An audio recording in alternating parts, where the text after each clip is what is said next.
So ayan guys, welcome back sa ating channel. Ngayong araw papakita ko sa inyo yung dalawang klase na ginagamit ko sa sun blasting. Ito yung Garnet Sun na 3060 yung number nya. Yan, medyo magas pa na konti. Yan, may kulay maroon. So ito yung isa, yung Emery Sun. Ayan, 40 number 4080 yan. Medyo mas pino siya na konti kumpara dito. Pakita ko sa inyo kung ano pinagkaiba ng dalawa sa sun blasting. Ito guys, yung isa sunblast natin, head ng Mio. Ayan, alin nga ba yung magandang gamitin pagdating sa sun blasting? So ito yung ating sun blasting cabinet. Ayan, yung sun blasting gun natin gagamitin.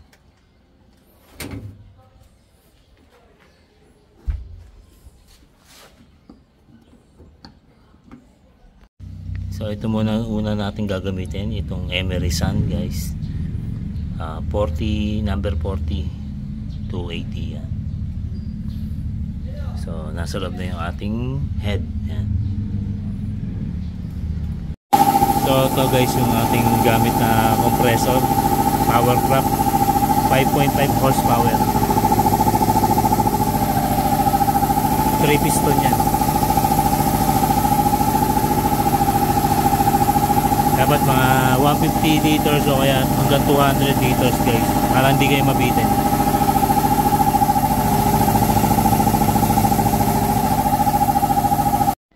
Umpisa na natin guys.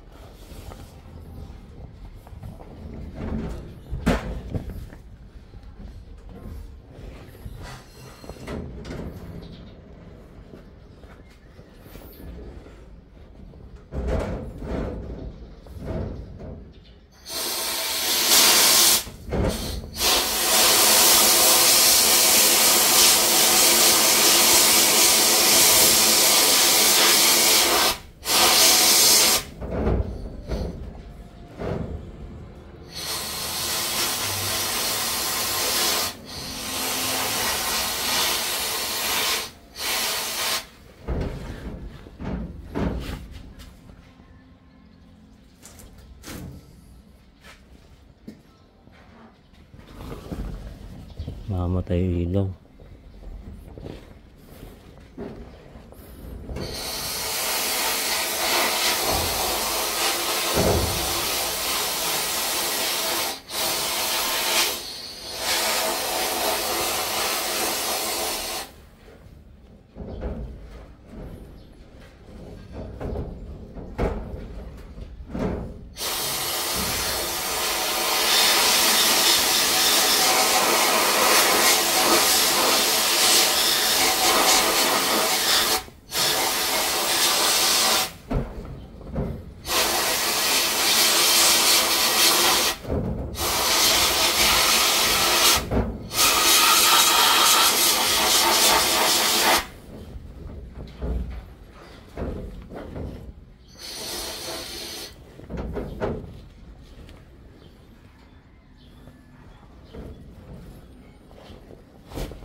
Ayan guys yung resulta ng sun blasting natin na Emery Sun. Namuti siya hanggang dito na yan guys.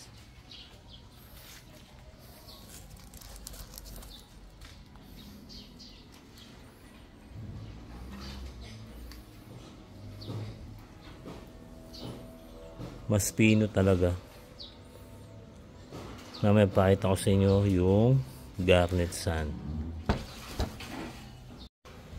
Ngayon, ito naman testingin natin Garnet Sun number 3060.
yung ating resulta sa Garnet Sun. Ayan, medyo magaspang yung output, unlike dito sa Emery Sun. Dito sa bandang dito medyo smooth and makinis, then dito is medyo magaspang talaga.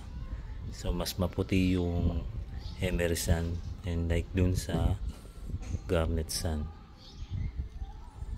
Ayan.